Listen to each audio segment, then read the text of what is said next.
Hi everyone, my name is Jenna. I'm a student nurse from Cedar, Crest College, and I'm going to discuss a research study I read called The Effects of Motivational Interviewing Intervention on Blackouts Among College Freshmen.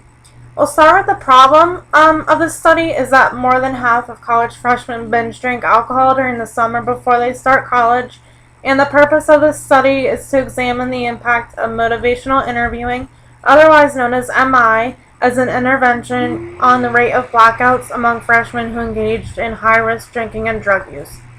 There are two research questions in this study. The first one was that is there a reduction in blackouts over 6 months while participating in the MI program? And is there an association between the prevalence of blackouts and changes like a reduction in the consumption of alcohol and drugs by freshman college students based on race and gender? The study design, it was a longitudinal design used to look at an MI program used at a large public university. There were 4 independent variables, and I will discuss those in a few minutes. The dependent variable was the occurrence of drug and alcohol use and blackouts in college freshmen.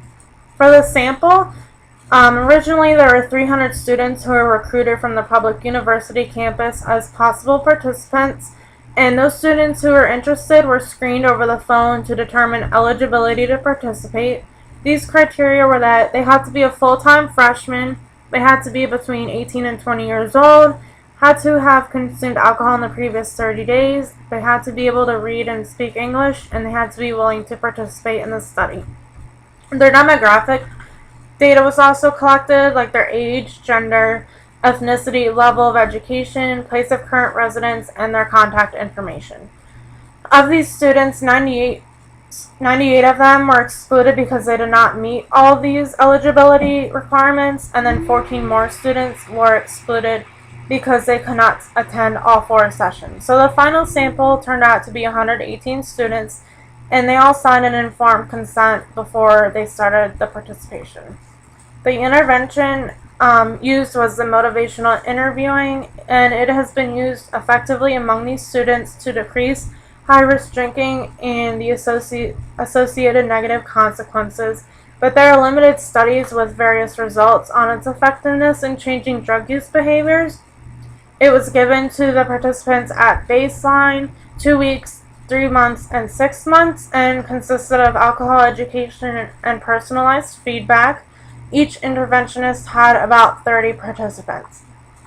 The data collection at baseline, the participants were oriented to the program. The interventionist built trust, assessed drinking history and behaviors such as consumption, consequences, beliefs, and readiness to change, and encouraged a commitment to participate. There was a questionnaire given to help with assessing their alcohol use and the negative consequences associated with that, and each participant was given information including BAC levels by sex, weight, and the number of drinks consumed.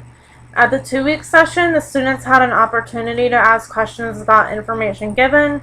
They discussed the alcohol tracking card. They were given personalized feedback form from the information obtained from the initial assessment, and they discussed the students' reactions. At the 3 and 6 month visit, that was just reinforcement to help promote their participation.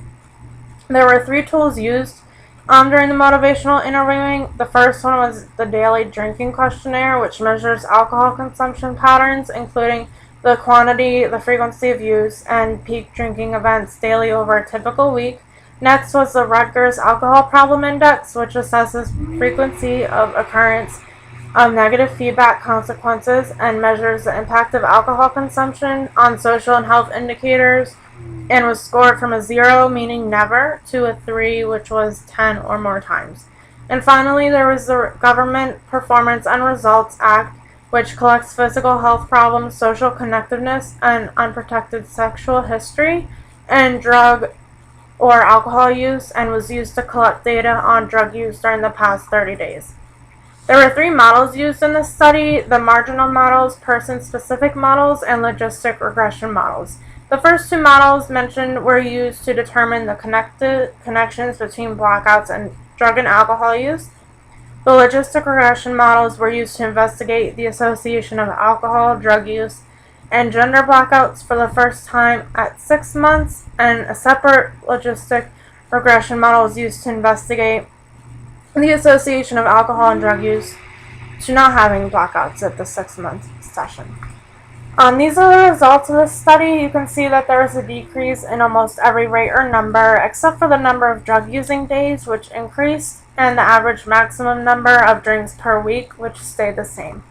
The findings of this study were that of the 75 participants who experienced blackouts at baseline, about 72% did not report blackouts at the 6-month session.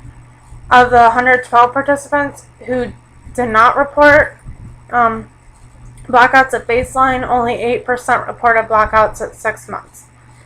The students are more likely to have blackouts if they increase their alcohol and drug use at 6 months.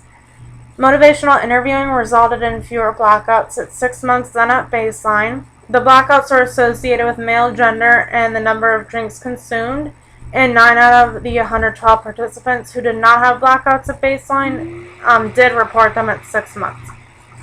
Significance that this study has on the nursing field are that the results of this study could help nurse practitioners to identify college students that are at risk for blackouts that could be associated with drug and alcohol use. And school nurses could refer students to motivational interviewing when taking histories and screening for alcohol and drug use. Limitations of this study: the generalizability was restricted. There was self-selection in the sample and potential social desirability bias because there was no control group or randomization. The measures were self-reporting, which depended on the truthfulness of the participants. There were low alphas, and there was labor intensity and the need for ongoing retraining of interventionists. And finally, in conclusion, the study examined the effectiveness of MI to decrease the rate of blackouts among college freshmen.